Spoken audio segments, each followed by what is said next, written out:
The Star Wars comics are beginning to show how Luke continued his Jedi training on his own in between The Empire Strikes Back and Return of the Jedi. How did he go from getting his butt kicked by Darth Vader to being ready to face and defeat him over the course of only a year without Yoda's guidance? The Force Awakens established that R2-D2 got a list of Jedi locations from the Empire while he was plugged into the Death Star's database. That's how he knew part of the secret of finding Octo and the first Jedi Temple. Well, he just showed at least part of that list to Luke, and now the Jedi in training is visiting them to see what he can find. It's written in Arabesh, but translated, each location reads Jeddah, Tempe's, Brightholme, Al-Dalim, Arashar, Chespi, Lothal, Deveron, and Ilum. I'm sure you recognize some of those names, some you might not, and some are brand new, so let's go over all of them.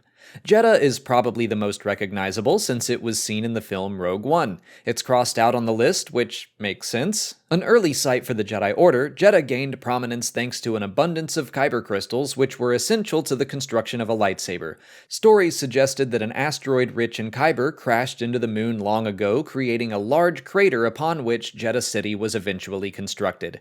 After the rise of the Empire, the planet was occupied and stripped for its kyber to be used in the Death Star.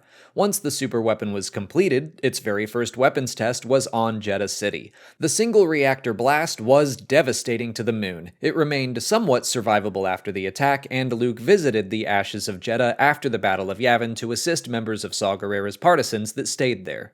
Ilum is on the list and is very similar to Jeddah. It's been prominent in several Star Wars stories, first appearing in the Clone Wars, but most fans have definitely seen it even if they didn't know it at the time.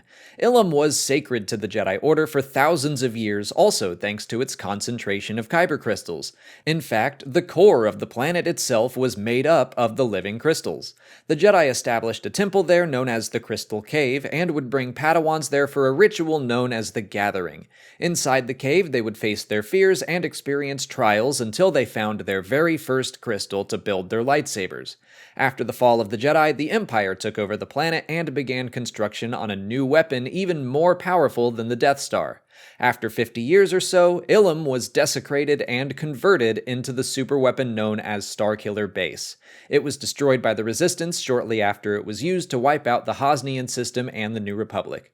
Luke Skywalker visited the planet while it was still being converted. He did not know of its importance to the Jedi or the Empire at the time. After Ilum, Luke visited Lothal, which first appeared in Star Wars Rebels. It was the site of a Jedi temple that was hidden underneath the planet's surface. It could be accessed by lifting it out of the ground using the Force. The Jedi Ahsoka, Kanan, and Ezra all visited the temple on multiple occasions after the rise of the Empire.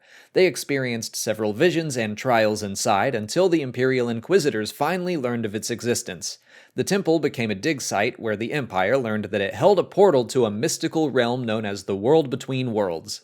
After accessing it himself, Ezra locked the portal to ensure the Empire never could. The temple retreated back underground as if it had never existed. By the time Luke arrived, he could sense the temple's existence, but was unable to reopen it for himself.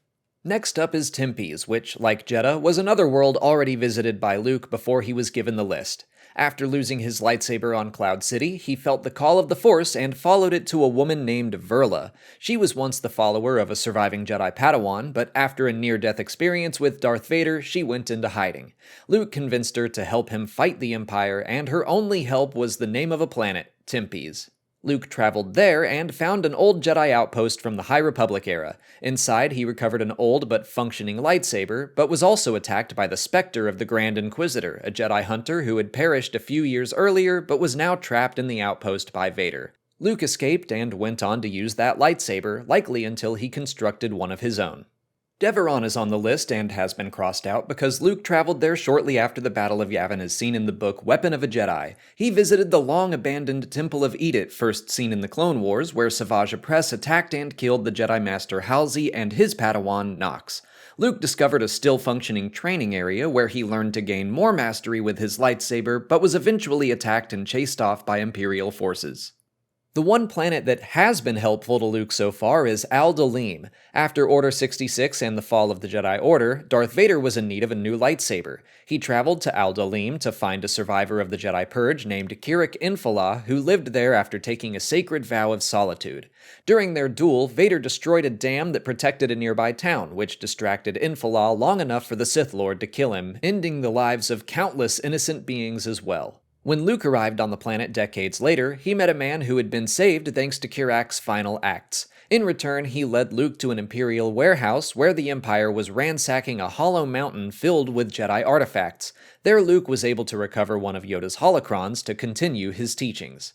Not all of the locations on R2-D2's list were planets. At least one was a space station called Brightholme.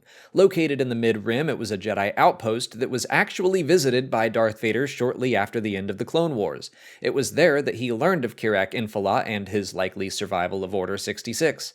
As far as we know, Luke has yet to visit that station.